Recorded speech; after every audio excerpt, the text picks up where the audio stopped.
You are entering a sacred yes transmission, a real-time frequency broadcast from the field of mystery. These messages arrive as they are received, raw, unedited, and alive. Listen with the part of you that already knows. Listen with the part of you that broadcasts your life into being. The transmission begins now. There is something that I no longer question. Separation is the root of suffering. Not as a concept or a philosophy, but as a lived, embodied experience. I've seen it in myself. I've seen it in others. I've seen it in the way the body speaks when words are no longer enough. I see it on the planet every single day. And I want to be clear about something from the very beginning. When I speak about separation, I'm not speaking about blame, because no one chooses to suffer. No one consciously creates pain for themselves.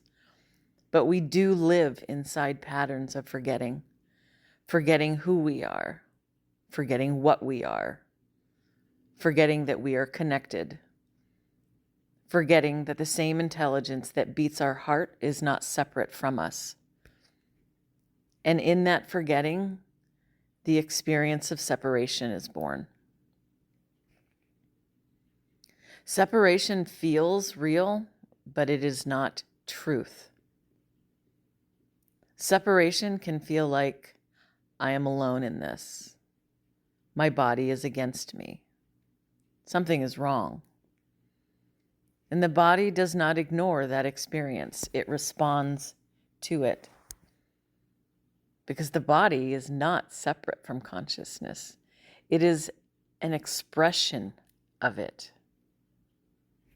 So when the system begins to organize around fear, disconnection, or fragmentation, the body reflects that. In Ayurveda, this is understood as dis-ease. Not disease as something external or attacking, but dis-ease as a disruption in harmony, a loss of internal coherence, a forgetting of connection within the system. The body is not the problem. We have been taught to fight the body, to override it, to silence it, to fix it. But what if the body is not the problem? What if the body is the messenger?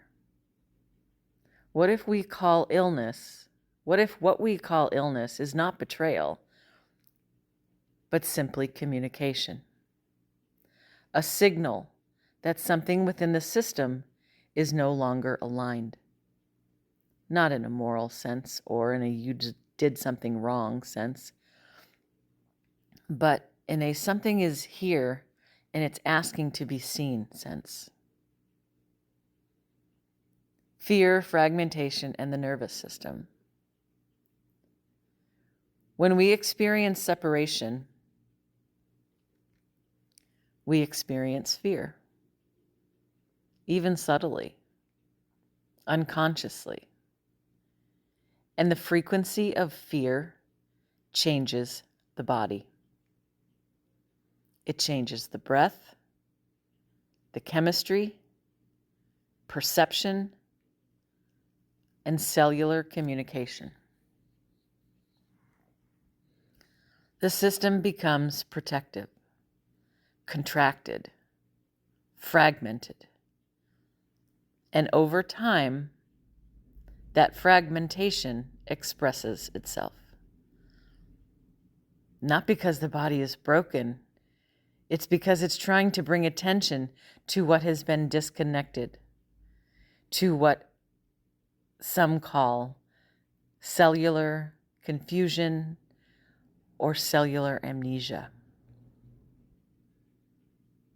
Dis-ease is an invitation. I do not see dis-ease as an enemy. I see it as an invitation. Not one we could consciously choose, but one that arrives with precision. An invitation to pause, to listen, to return, to reconnect with the body, the breath, the present moment,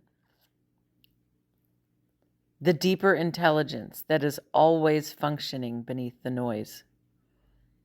Beneath every layer of fear, there is coherence, and beneath every story of separation, there is unity.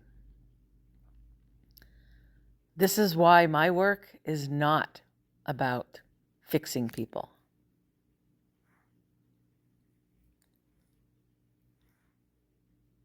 It is not about making the body behave. It is not about control.